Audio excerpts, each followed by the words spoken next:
국민의힘이 장동혁 의원을 신임 당대표로 선출했습니다. 결선 투표에서 장동혁 대표는 김문수 후보를 2,367표, 0.54%포인트로 눌렀습니다. 장동혁 대표는 이번 전당대회 내내 찬탄 청산을 주장했습니다. 탄핵 찬성 세력을 청산해야 한다 이렇게 주장해 온 것이죠. 전한길 씨 등 윤 어게인 세력을 옹호해온 인물입니다. 당을 극우 정치의 수렁으로 몰아넣은 주역이지요. 참 이상해요. 이 사람은 과거에 찬탄 세력의 핵심인 한동훈 대표의 측근이었고요. 또한 지난 12월 윤석열 계엄 당시 계엄 해제에 찬성표를 던졌던 사람이기도 합니다. 와, 뭐 반년은 넘었습니다만은 이런 급격한 변신에 멀미가 납니다. 네. 이번 선거에서 그는 극우 유튜버들의 공개 지지를 등에 업었고 결국 제1야당의 수장으로 당선됐습니다. 자, 그런데 말이죠. 여론은 뭐 그 밥의 그 나물입니다만은 김문수가 좀 더 앞섰어요. 결국 국민과 민심과 동떨어진 이번 국민의힘 전당대회의 선택이 과연 한국 정치 미래에 어떤 의미를 남길지 심각하게 우려하지 않을 수가 없습니다. 이 당만의 문제가 아니란 얘기죠. 장동혁은 수락연설에서 당원들이 만들어준 승리고 새로운 미디어 환경이 만들어낸 승리라고 의미부여를 했는데요. 모든 우파 시민과 연대해서 이재명 정권을 끌어내리는 데 모든 것을 바치겠다고 선언했습니다. 당 운영뿐 아니라 전국 대응에 있어서도 극우 유튜버와 미디어 세력을 중심으로 당의 방향을 설정하겠다. 이런 의지를 공공연히 밝힌 것으로 읽힙니다. 자, 근데 장동혁 의원은 재선도 아니고요. 1.5선입니다. 네. 이 밖에 불과한 정치 경험을 가진 인물이 이렇게 단숨에 당대표 자리에 오를 수 있었던 배경 말씀드린 대로 전한길 씨 등의 전략적 역할이 있었습니다. 그런데 실상은 친윤계의 후원이 핵심이었다고 봐야 합니다. 탄핵 반대파 내에서 단일화를 추진하던 과정에서 산통을 깨버린 사람 김문수 후보 그렇지 않습니까? 한덕수와의 단일화 그냥 걷어차 버렸잖아요. 이런 김문수 대신 젊고 극우 성향이 상대적으로 뚜렷한 장동혁 후보를 선택한 친윤계의 판단, 이거 올바른 판단입니까? 미래지향적인 판단인가요? 독자 세력이 거의 없는 장동혁 대표가 자신을 키워준 친윤계와 전한길파의 기대에 배치되는 정치 행보를 할 리는 없겠죠. 벌써 그는 이재명 탄핵을 운운하며 정치적 선동을 시작했습니다.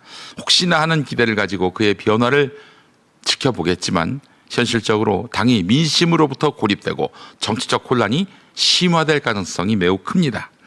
장동혁 대표가 극우 세력을 기반으로 정치적 야심을 채운다 해도 다수 국민의 지지를 얻기는 어렵습니다.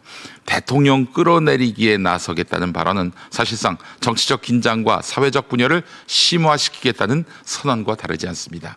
아니, 대통령이 한미정상회담을 성공적으로 이끌어서 정말 폭발적인 신임을 받고 있는 마당에 그런 대통령을 끌어내리겠다? 정말 민심과 동떨어진 레토릭 아니겠습니까? 이번 전당대회 선거 결과는 국민의힘이라는 보수 정당의 체질과 구성이 이미 왜곡, 변질됐음을 보여줍니다. 국민 여론조사에서 김문수에게 뒤졌음에도 당원 투표 비율이 높게 설정된 덕분에 장동혁이 승리한 구조적 문제도 있습니다. 이게 윤석열이가 과거에 대선 후보가 됐을 때하고 비슷한 양상이지요. 윤석열의 계엄 시도와 친윤 비대위의 거짓 화합 명분이 겹치면서 극우 세력이 당의 주류로 자리 잡은 그런 재앙적 결과가 발생하게 된 것입니다. 애초에 안철수 조경태 후보가 탈락하고 탄핵 반대파 후보들만 결선에 오른 것부터 국민의힘 당심이 일반 민심과 얼마나 동떨어져 있는지를 보여주었습니다. 김문수마저 장동혁에게 패하면서 합리적 보수와 중도층은 대거 이탈하고 극단적 지지층만 남는 극우의 힘이라는 그림이 이제 현실이 된 것입니다. 107석을 가진 거대 정당이 극우화하는 것은 한국 정치 전반을 뒤흔드는 변수가 될 것입니다. 국민 상식을 벗어난 극단적 목소리가 제1야당 스피커를 통해서 증폭되고 정치적 대립과 혼란을 심화시킬 수밖에 없는 것이죠. 장동혁이 뭐라고 수락연설을 했습니까? 모든 우파 시민과 연대 이재명 정권을 끌어내리겠다. 그러면서 당내 반대파를 향해서 결단이 필요하다 이렇게 말했습니다. 선출 직후부터 친윤 극우 일색으로 당 색깔을 바꾸겠다는 의지를 밝힌 것이죠. 자, 서울구치소에 수감 중인 윤석열을 접견하겠다는 말, 복당 가능성을 열어둔 발언까지 윤 어게인을 실현하겠다는 노골적인 선언으로 읽힙니다. 사실 국민의힘은 수십 년 동안 한국식 양당제를 주도하면서 보수 진영을 대표해온 정당입니다. 반대편에 민주당이 있었지요. 주거니 받거니 권력을 가지기도 했습니다만은 또 수많은 정치적 부침을 겪었지만 그래도 국가 안보와 경제 성장을 우선하는 노선을 유지해 왔습니다. 그러나 이제는 부정선거 음모론, 계엄 옹호 등 헌법 질서를 파괴하는 파시즘 정당이 돼버린 것입니다. 이제 보수의 기본 가치마저 훼손됐습니다. 저자들이 과거 민주화 운동도 부정할 수 있겠다 하는 생각도 듭니다. 산업화와 민주화의 양날개로 대한민국이 오늘날 성장했다는 이런 흔해버린 말이지만 이 말도 부정할 가능성이 높아 보입니다. 아스팔트 보수가 주류가 된 현실. 네, 극우 논의를 피하며 이대로 문제를 덮을 수는 없습니다. 장동혁 체제의 출범은 국민 앞에서 국민의힘이 쇄신 불가능 정당임을 선언한 것입니다. 한국 정치 지형은 여전히 제3의 정당이 성공하기 어렵지만 당내 개혁과 노선 투쟁을 통해서 유권자는 변화를 추구해 왔습니다. 이렇게 압박을 해서 양당이 계속해서 개혁하도록 추동해 왔습니다. 그러나 어제 국민의힘 전당대회는 내부 개혁이라는 최소한의 기회조차 극우 세력이 장악하게 된 결과를 보여주었습니다. 박근혜 이후 등장한 아스팔트 보수, 중도적 합리적 보수층에게조차 배척받았던 세력인데, 자, 이제 남은 것은 보수 정치의 건강한 자원을 보존하고 새로운 길을 모색하는 길인데 이게 가능하겠습니까? 장동혁이 극우의 길로 질주할 텐데, 보나마나 그렇게 할 텐데. 그렇다면 건전한 보수 정치 구성원들은 결단할 필요가 있습니다. 극우 놀이터로 변질된 정당에 대해서 창조적 파괴를 선언하는 것 외에는 미래가 없습니다. 그런데 염려가 됩니다. 그렇게 국민의힘 안 되겠다 해서 따로 나가서 당을 만들어 가지고 성공한 전례가 없습니다. 예, 제3의 길을 걷겠다라고 주창했던 안철수도 다시 이 당에 기어 들어왔잖아요. 자, 결국에는 이런 썩어 빠진 보수, 아스팔트 극우들에게 지배당한 국민의힘은 몰락하는 길밖에 없습니다. 어제 진보당 김재현 대표가 이런 글을 남겼더군요. 국민의힘의 마지막 대표가 된 장동혁 의원 축하한다고요. 마지막 대표. 뭘 의미하겠습니까? 지금 역사의 시계는 국민의힘 해산으로 빠른 속도로 흘러가고 있습니다. 쇄신 불능정당 미리 인사합니다. 굿바이. 정보기관 출신으로서 국가안보 외교에 있어서 남다른 안목을 갖고 계신 분이지요. 더불어민주당 박선원 의원 이 아침에 모셨습니다. 의원님 나와 계시죠? 네, 안녕하세요. 네, 의원님. 자, 이재명 대통령이 한미정상회담에서 트럼프 대통령은 피스메이커가 되시라, 나는 페이스메이커가 되겠다 이렇게 이야기를 했습니다. 예. 자, 이번 회담 남다르신 그 소회가 있을 것 같아요. 예. 그러니까 이제 정권에 출발하면서 가장 큰 도전이자 어떻게 보면은 이제 난관이 바로 트럼프 대통령과 어떻게 지도자 간에 이렇게 이제 친분, 네. 교분을 쌓고 그다음에 관세 협상이라든지 네. 아니면 한미 동맹의 문제, 예. 혹시 발생할 수 있는 주한미군의 감축 문제, 또 북한을 어떻게 처리할 것인가, 네. 또 더 넓게 보면은 우크라이나 전쟁을 어떻게 끝낼 것인가 말 것인가, 모든 게 이 한미 정상회담에 달려 있었거든요. 네네네. 이 한미 정상회담을 잘 통과하면 정말로 5년 내에 좀 순탄하게 가는 것이고, 네.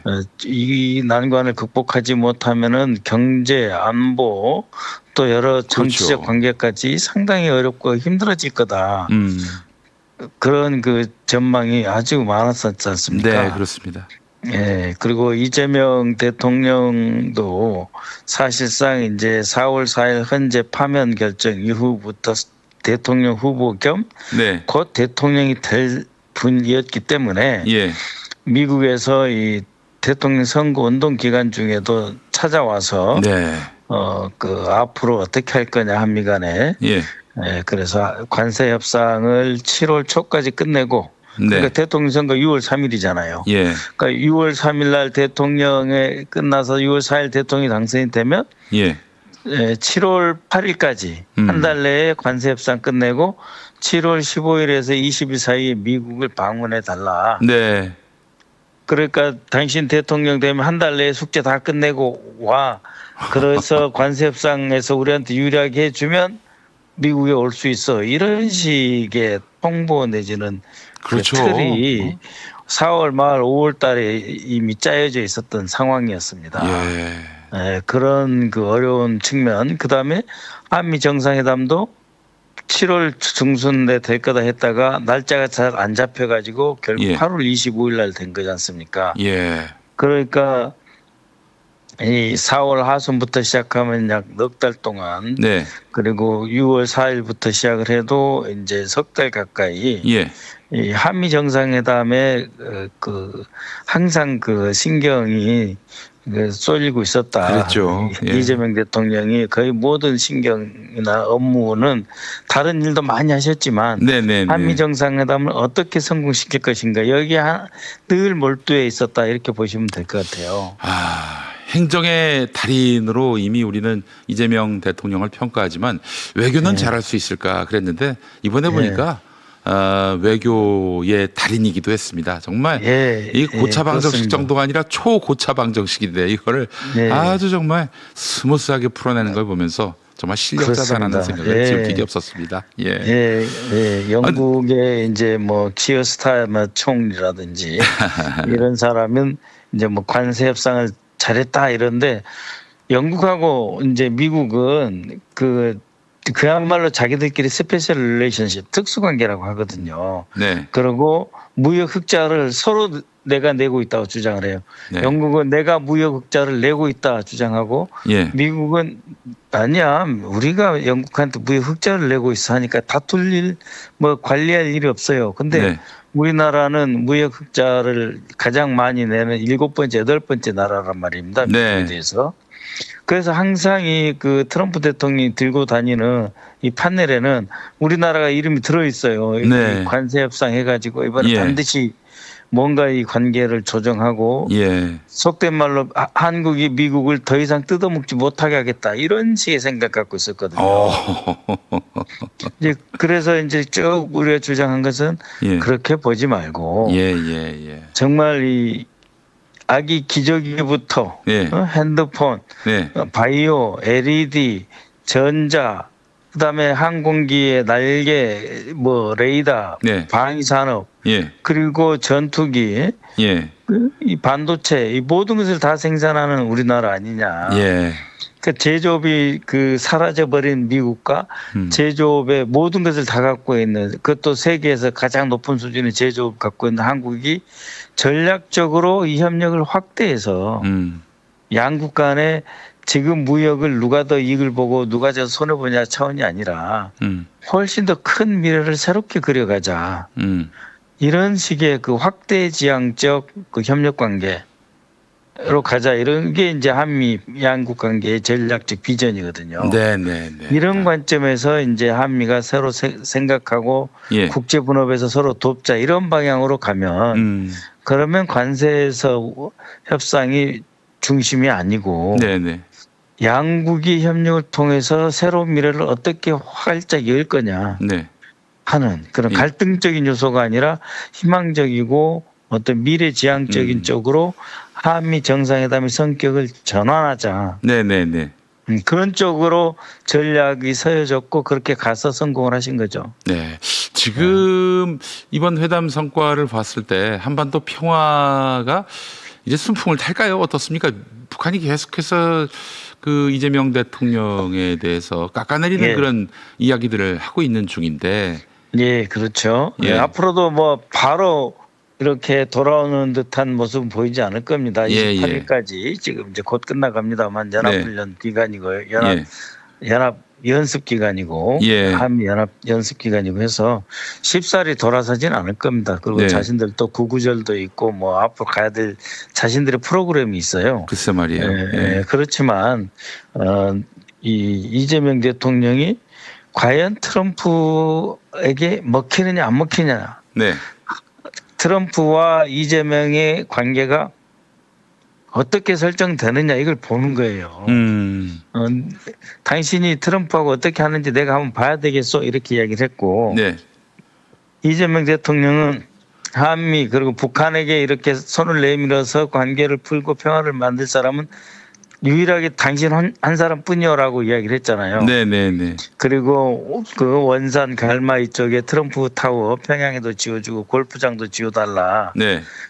그런 말을 하면서 뭐라 그랬습니까? 보고 있을 겁니다. 라는 말을 했어요. 아. 누가 보고 있을까라는 말을 안 했어요. 하지만 네. 한미 정상회담에서 이재명 대통령의 키워드는 뭐냐면 네. 보고 있을 것입니다 였어요. 네. 그러니까 트럼프가 알아먹죠. 네. 그러면서 김정은이라고 하면서 그 김정은하고 대화하고 만나라는 사람은 당신이 처음이다. 네. 그러면서 확실하게 이 이재명 대통령을 확 껴안으면서 인정하고 좋아하는 네. 그런 것으로 돌아섰지 않습니까? 예, 그렇습니다. 김정은과 평화로운 그 한반도 동북아 질서 핵 문제 해결을 위해서 같이 가려면 반드시 이재명을 통해야 된다라고 하는 것을 트럼프 대통령이 잘 알고 있거든요. 네, 네, 네. 또 이재명 대통령은 트럼프 대통령만이 김정은의 손을 잡고 새로운 경지로 올라설 수 있다라고 하는 걸 누구보다 잘 아신단 말이에요. 예. 그러니까 김정은 입장에서는 트럼프와 이재명 대통령이 어떻게 한 팀이 되냐 안 되냐 네. 매우 중요하거든요. 왜냐하면 예. 자신도 알아요. 지난번 그 2019년 하노이 회담에서 아주 그 처절한 고통을 맛봤지 않습니까? 패배감을 느꼈지 않습니까? 예, 그래서 예. 한국 없이 미국하고 직접 하려고 그랬는데 예. 미국하고 직접 했더니 존 볼튼 같은 강경파가 나타나서 안 되더라. 지금 깜빡 보냈다면서요? 네, 보내겠다 그랬죠. 그러니까 예. 김정은 입장에서는 이재명 필요하다. 한국 지도자 필요한데 네. 미국하고 주로 상대하지만 한국의 도움도 받고 이렇게 미국, 북한, 한국 셋이 잘해가야 된다는 것을 아는데 예. 과연 이 판을 만들어낼 역량이 이재명 대통령한테 있냐 이걸 본 거예요. 예. 보고 싶었던 거고. 예, 예. 그리고 그걸 보고 있을 겁니다라고 이재명 대통령이 트럼프 대통령한테 말씀하시니까 트럼프가 바로 반응을 하잖아요. 근데 글쎄 말이에요. 예. 네. 이 판은 뭐냐면은 아주 그 남북 관계 그다음에 북한과 미국 관계 한반도 평화를 조성할 수 있는 매우 중요한 네. 두 지도자 간의 기초가 형성됐다. 네. 이것이 제일 중요합니다. 지도자 간에 과연 함께 일을 할 수 있는 기초가 있냐 없냐. 그 옛날에도 부시 대통령과 노무현 대통령 할 때도 자 북한을 설득해서 비핵화로 끌고 가는 것을 양 지도자의 공동 프로젝트, 조인트 프로젝트로 하자 그랬더니 부시가 좋다 그랬거든요. 네. 그러면서도 부시하고 이 트럼프 대통령 가장 큰 차이점 뭐냐면 네. 부시는 역사 속에 위대한 대통령이 되겠다라고 하는 어떤 네. 그 예. 자기 자신에 대한 어떤 목적의식 이런 게 없어요. 네. 그래서 한반도 평화를 위해서 큰 걸 한번 해주십시오. 그러면 역사가 나를 기억하겠습니까? 역사가 기억하는 미국 대통령 뭐 존 F 케네디 그다음에 링컨 대통령 뭐 몇 명이나 되겠어요. 이런 분이었어요. 그런데 예. 트럼프 대통령은 다릅니다. 트럼프 대통령이 어떤 사람이냐면은 예. Great man makes great difference. 위대한 사람은 위대한 차이를 만들어낸다. 변화를 만들어낸다. 예. 그리고 자기는 위대하니까 위대한 변화를 만들어낼 수 있고 만들고 싶다. 예. 역사에 남고 싶다. 예. 남이 안 해본 걸 해보고 싶고 예. 최초의 일을 해보고 싶고 큰 일을 해보고 싶다. 네. 그런 그 생각이 매우 강한 분이에요. 그래서 사실 노벨 평화상을 타려고 예. 무리하게 저 이스라엘하고 이란 그리고 러시아와 네. 우크라이나 전쟁을 봉합하려고 했던 거 아닌가 하는 얘기도 있었지 않습니까? 그러니까 이제 트럼프 대통령이 결국 그겁니다. 네, 이제 세계의 평화를 가져온 대통령 예, 이로 남고 싶은 거예요. 예. 미국의 힘을 강조하지만 그는 밀리터리 파워 군사력보다도 네, 미국의 국력, 예. 스트렝스라고 하는데 네. 전체적인 국력을 가지고 미국이 새롭게 위대해지겠다. 네, 그러나 전쟁은 안 하겠다는 게 상반된 것 같지만은 전혀 그 모순적이지만 그 좋은 이야기예요. 미국은 위대해지면서 세계는 평화로워진다. 네, 그렇게 그렇기 위해서 이재명 대통령한테 내가 벌써 전쟁을 7개를 끝낸 사람이라고 하잖아요. 그러면서 결국은 바로 김정은까지 끌어당겨야 되는데 네, 한번 보십시오. 예. 위대한 알겠습니다. 정치인이 위대한 결과를 만드는데 네, 임기가 3년 한 2개월 남았잖아요. 네, 네. 예? 그 우리 이재명 대통령하고는 임기가 다 100% 겹치는 거예요. 그러네요. 예, 예. 임기가 트럼프하고 100% 겹치는 서양 세계, 서방의 지도자는 우리 대통령밖에 없다고 보시면 돼요. 그러네요. 예. 네. 다른 나라 대통령은 총리잖아요. 네, 네, 네.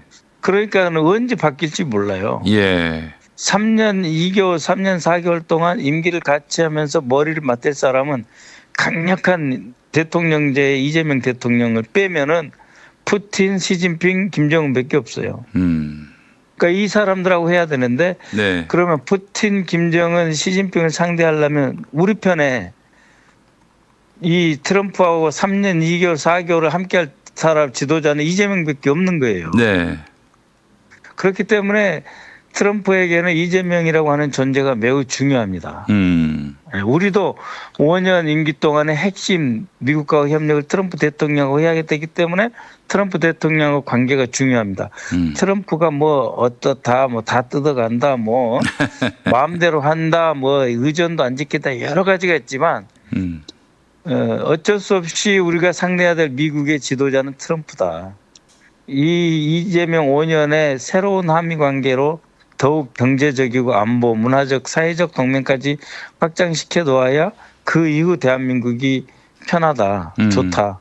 그런 전략적 판단으로 대통령이 최선을 다하는 겁니다. 네, 알겠습니다.